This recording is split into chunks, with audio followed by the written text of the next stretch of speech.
আসসালামু আলাইকুম রহমতুল্লাহ। প্রিয় অষ্টম, নবম ও দশম শ্রেণীর শিক্ষার্থী বন্ধুরা, আজকে যে ক্লাসটি নিতে যাচ্ছি এটা পুরোটাই ম্যাজিক্যাল ক্লাস।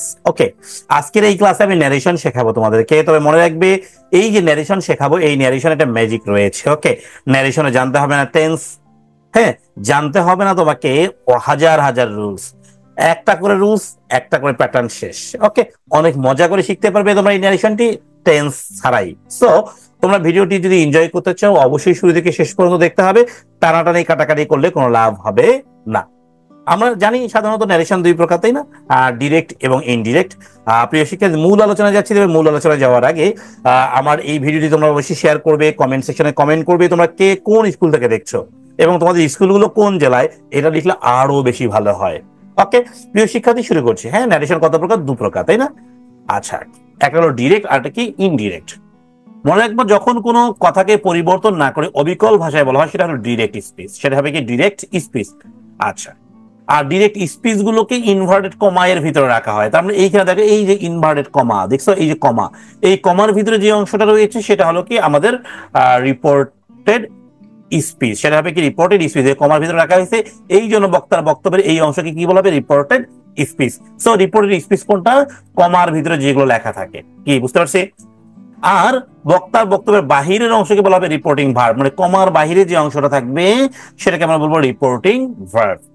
ন্যারেশন করার সময় আমাদের তিনটা জিনিস জানা দরকার রয়েছে। নাম্বার ওয়ান, সেন্টেন্স চিনবো। নাম্বার টু, টেন্স পরিবর্তন করবো। নাম্বার থ্রি, পার্সন পরিবর্তন করবো। কিন্তু মজার বিষয় এখানে টেন্স পরিবর্তন, পার্সন পরিবর্তন কোনোটাই তোমাকে একদম টেন্সের মতো করে শিখতে হবে না, অনেক ইজি করে শেখানো হবে। সো ভিডিওটি ভালো করে দেখতে থাকো। দেখো, সেন্টেন্স চেনার উপায় আমরা একেবারে ইজি ভাবে দিয়েছি। নাম্বার ওয়ান, শেষে প্রশ্নবোধক চিহ্ন থাকলে সেটা ইন্ট্রোগেটিভ। তার মানে যে বাক্যের শেষে প্রশ্নবোধক চিহ্ন পাবে চোখ বন্ধ করে ইন্ট্রোগেটিভ বলে দিবে, একদম ছোট্ট বাচ্চাও বুঝে, তাই না? আচ্ছা, শুরুতে মানে বাক্যের শুরুতে মূল ভার্ব, প্লেজ, লেট, ডন্ট, হ্যাঁ, ইত্যাদি থাকলে সেটা হবে ইম্পারেটিভ। সেটা কি হবে? ইম্পারেটিভ। লং বা মে থাকলে হবে কি অপটেটিভ। আর এই যে চিহ্নটা দেখো, এক্সক্লামেটরি চিহ্ন, যেটাকে আমরা নোট অফ এক্সক্লামেটরি বলি বা বিশ্বসূচক চিহ্ন বলি, এটা থাকে হবে এক্সক্লামেটরি। এছাড়া বাকি হবে অ্যাসার্টিভ। এছাড়া বাকি সব কি হবে? অ্যাসার্টিভ। আরো সহজ করে মনে রাখতে পারো, যে বাক্য সাবজেক্ট দিয়ে শুরু হবে সেটা হবে অ্যাসার্টিভ। আমি কি বলেছি? যে বাক্য কি দিয়ে শুরু হবে? সাবজেক্ট দিয়ে, সেটা হবে অ্যাসার্টিভ। ওকে, টেন্স পরিবর্তন দেখো, লিখেছি টেন্স পরিবর্তন, কিন্তু আমি জাস্ট অক্সিলারি ভার্ব পরিবর্তন এখানে দেখিয়েছি। তোমরা মুখস্থ করবে এম ইজার থাকলে ওয়াজ ওয়ার হবে। তার মানে পরীক্ষা যদি এম আসে, উত্তরে ওয়াজও হতে পারে, ওয়ারও হতে পারে। ইজ আসলে ওয়াজ বা ওয়ার হতে পারে, আর আসলে ওয়াজ বা ওয়ার হতে পারে। সো এখন আমি কোনটা দেখেই ভাববো? তাহলে এম আসলে মুখস্থ করবে হবে এম আসলে ওয়াজ ওয়ার, ইজ আসলে ওয়াজ ওয়ার, আর আসলে ওয়াজ ওয়ার। ক্লিয়ার? এখন এটা নির্ভর করবে ওয়াজ হবে না ওয়ার হবে সেই সাবজেক্টের উপর। সাবজেক্ট যদি এক বছর হয় ওয়াজ নিবে, বহু বছর হলে কি নিবে? ওয়ার নিবে। ক্লিয়ার? যেমন দেখো এখানে আই, আই হলো সাবজেক্ট, তাই না? First person. ধরবে গিয়ে কাকে? সাবজেক্টকে। ধরুক, ওটা পরের বিষয়। এই হ্যাভটা আছে না, হ্যাভকে পরিবর্তন করবো। দেখো, হ্যাভ থাকলে কি হবে? এই যে হ্যাভ থাকলে হ্যাভ তাহলে কি হবে? হ্যাড। তার মানে আমি হ্যাভকে বাদ দিব, হ্যাড দিব, অ্যান্সার শেষ। সো এটা এভাবে মুখস্থ করবো। আমি যা থাকলে ওয়াজ ওয়ার, হ্যাভ থাকলে হ্যাড, হ্যাড বা হ্যাডবিন থাকলে হবে হ্যাড বা হ্যাডবিনি, মানে নো চেঞ্জ, এখানে কোনো পরিবর্তন হয়নি।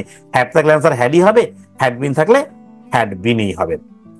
শ্যাল থাকলে কি নিব? শুড। উইল থাকলে কি নিব? উড। মে থাকলে কি নিব? মাইট। এগুলো মুখস্থ, জাস্ট ইজি। হ্যাঁ, মাস থাকলে কি নিব? মাস নিতে পারি, এটা যদি বাধ্যতামূলক অর্থ বোঝায়। আর মাস থাকলে আমরা নিতে পারি হ্যাড যদি সাধারণ অর্থ বোঝায়। এখানে মজার বিষয়, কখন বাধ্যতামূলক বুঝাবে আর কখন সাধারণ বুঝাবে, তাই না? এটা অনেক সহজ করে তোমরা মনে রাখতে পারো। তোমরা মাস থাকলে মাস্টই নিবা, অ্যান্সার রাইট হয়ে যাবে। ক্লিয়ার? নিড থাকলে কি হবে? নিডেড। ডেয়ার থাকলে কি হবে? ডিয়ার্ড। ডন্ট বা ডাজেন্ট থাকলে হবে ডিডেন্ট। ডন্ট বা ডাজেন্ট থাকলে কি হবে? ডিডেন্ট। এরপর দেখো বলছি, যদি কোনো সাহায্যকারী ভার্ব না থাকে, মূল ভার্বের প্রেজেন্ট ফর্ম থাকলে তার পাস্ট ফর্ম করতে হবে, আর পাস্ট ফর্ম থাকলে হ্যাড প্লাস মূল ভার্বের পিপি করতে হবে। জাস্ট এতটুকু মনে রাখো। ক্লিয়ার? তাহলে দেখো টেন্স পরিবর্তনটা অনেক মজার কিনা। তোমরা যদি এই টেন্স পরিবর্তনটা ভালো করে শিখো তাহলে তোমার জন্য কিন্তু অনেক ইজি হবে। এখন কোনো বাক্যে এরকম লেখা আসছে, I am your friend, am আসছে, এম কে পাল্টায় কি করবো? ওয়াজ ওয়ার করবো। কোন বাক্যে হ্যাভ হ্যাজ আসছে, হ্যাভ হ্যাজ কে পাল্টায় কি করবো? হ্যাড করবো। কোন বাক্যে হ্যাড আসছে, নো চেঞ্জ, হ্যাড হ্যাডই থাকবে। হ্যাড বিন আসছে, হ্যাড বিনই থাকবে, নো চেঞ্জ, তাই না? শাল তাহলে কি করবো? শুট করবো। উইল তাহলে কি করবো? উড করবো। মে তাহলে কি করবো? মাইট। মাস তাহলে কি করবো? মাসটি করবো। এইভাবে পরিবর্তনগুলো করতে পারি।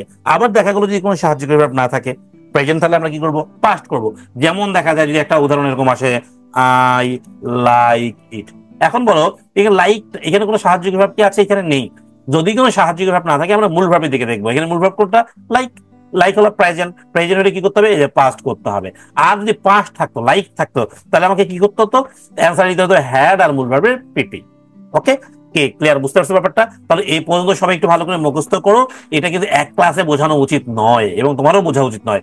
তোমরা অবশ্যই এই পর্যন্ত এটা মুখস্থ করে ফেলো।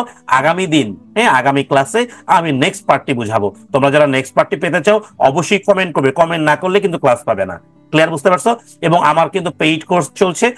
পেইড কোর্স গুলো কেমন 1 ইয়ারের কোর্স পাবে তুমি আমার কাছ থেকে, 1 ইয়ার। ওকে, সমস্ত ভিডিও রেকর্ডেড ক্লাস একসঙ্গে পেয়ে যাবে। ওকে, একটা প্যাটার্নে পাবে এবং এগুলো হচ্ছে দেয়া হবে যেগুলো ইউটিউবে দেয়া হয় না। ওকে, সেই ভিডিও রেকর্ডেড ক্লাসগুলো পাবে, এই পিডিএফ কপিগুলো পাবে।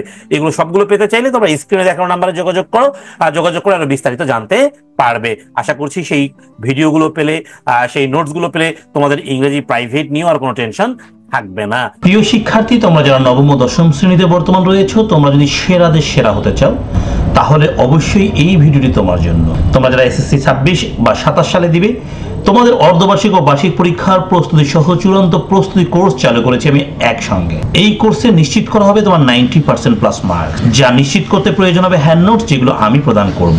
সঠিক ও সহজ গ্রামার রুলস, যেখানে পাবে প্রতিটি এক্সারসাইজ বা উদাহরণের বাংলা অনুবাদ সহ ব্যাখ্যা। সব গ্রামার অংশের ভিডিও ক্লাস 2025-এর কারিকুলাম ও মানবন্টন অনুসারে থাকবে। ভিডিও ক্লাস এবং সাপ্তাহিক সমস্যা সমাধান ক্লাস, যেটি হবে লাইভ। এই কোর্সের মেয়াদ 31 ডিসেম্বর 2025 পর্যন্ত। কোর্সটি কিনতে বা বিস্তারিত জানতে কল করো নিচের নাম্বারে, হোয়াটসঅ্যাপ বা সরাসরি। প্রিয় শিক্ষার্থী, আজকের মতো এখানেই বিদায় নিচ্ছি। সবাই ভালো থাকবে। আল্লাহ হাফেজ।